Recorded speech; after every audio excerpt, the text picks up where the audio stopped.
இன்னைக்கு NEET drama வெற்றிகரமா முடிவுக்கு வந்துருச்சு. Chapter close. Baahubali part 1 part 2 மாதிரி NEET part 1 part 2 part 5 close. இனி நீட்டுக்கு சாப்டர் இல்ல. ஏன்னா அது பிரசிடென்ட் ஆஃப் இந்தியா கையில் இருக்கிற வரைக்கும் தான் அவங்க ஆட்டம். கவர்னருக்கு அனுப்பிச்சேன், கவர்னர் அனுப்பல.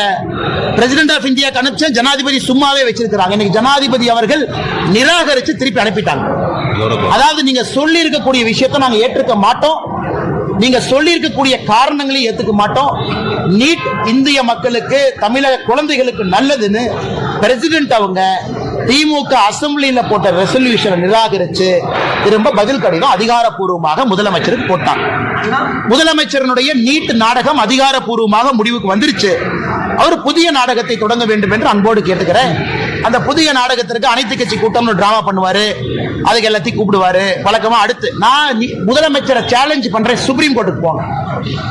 இதுக்கு தான் நான் காத்துக்கிட்டு இருந்தேன். ஜனாதிபதி அவங்க ரிஜெக்ட் பண்ணணும், வேற எந்த வாய்ப்பு இருக்கக்கூடாது.